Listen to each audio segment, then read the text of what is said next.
Hello mga plalabs! Welcome to my vlog. Ang gagawin ko mga plalabs ay i-slice ko itong chicken breast. Ito lahat. Ulam namin ito ngayon. Dinner.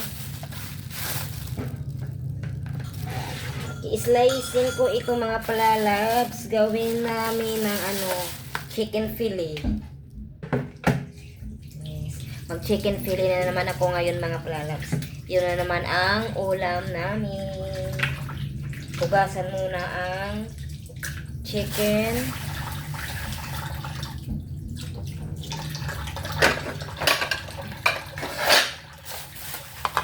Wala kami dito mga plalabs. Kaya sa plato ko na lang ito i-chop. Ito na mga plalabs. So, dito ko na lang i-chop mga plalabs. Dahan-dahan lang natin dahil baka mabasag. Pakita ko sa inyo kung paano ko ito i-chop ng chicken fillet mga plalabs. Chicken fillet siya, pero at the same time parang chicken nuggets na rin. Masarap siya mga plalabs. Lagyan mo ng breadcrumbs, tsaka cornstarch. Iprito mo. Masarap siya.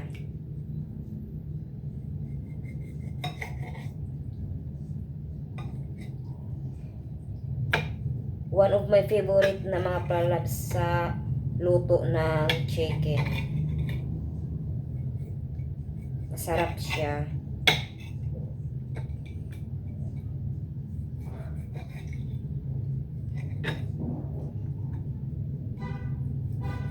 Hindi siya masyadong manipis mga plalabs. Sakto lang. Hindi din pina-cubes. Medyo pahaba siya. Pataas man tana ko ilong. Ganito parang ganito mga plalabs. Ganito. Parang ganito ang hiwa niya.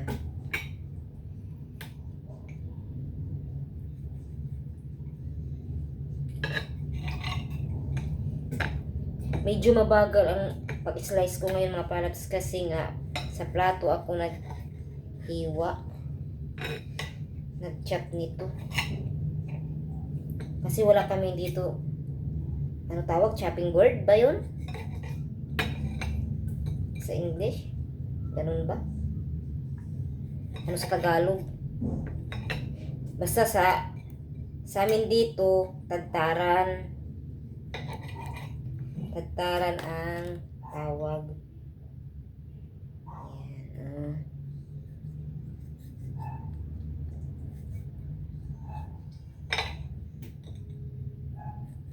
Try nyo ito mga plalabs. Basta promise masarap siya. Uulit-ulitin nyo talaga. Ano lang ang pagkaluto nito mga plalabs? I-marinate mo muna. Mga kahit 3 to 5 minutes lang. I-marinate mo muna mga plalabs. Tsaka muna lutuin. Basta ang sarap. Timplahan mo na mga plalabs sa masarap siya. Hindi ka talaga magsasawa kapag ganito ang ulam mo mga plalabs. Promise, masarap.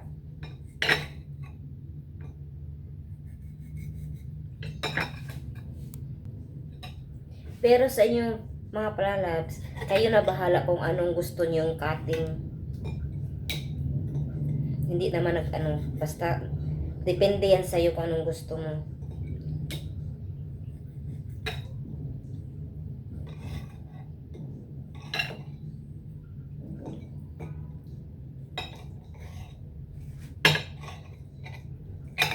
Sarap talaga ito. Dito ko lang ito in-slice sa hub. Pero doon ko na ito lulutuin sa bahay pag uwi. Kasi walang lutuan dito, walang stove. lababo lang ang meron. Kasi hindi kami pwede dito magluto-luto dahil paninda namin ay mga shoes at saka mga damit. Baka mabaho yung yung usok niya, baka doon. Pwede. Bawal mga palalabs.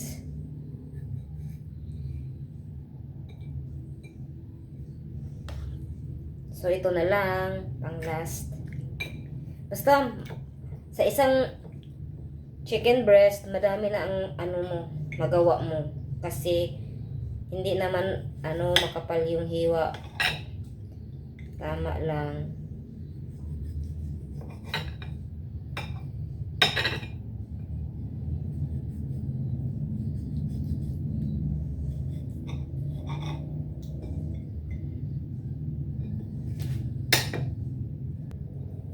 So, ayan, konti na lang mga palalabs.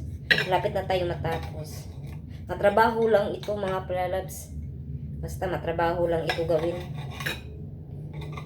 Kasi, ang liliit niyan.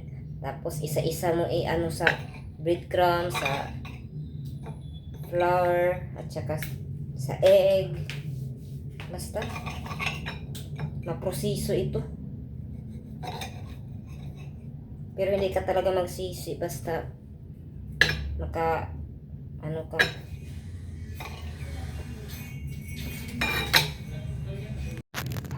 So, ito na mga palalabs lahat. Oh, ang dami na gawa mo mga palalabs. Oh.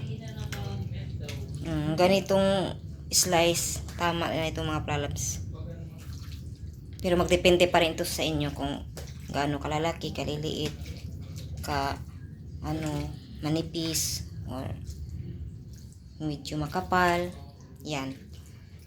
Nasa inyo na yan mga palalabs. Kaya, thank you for watching mga palalabs.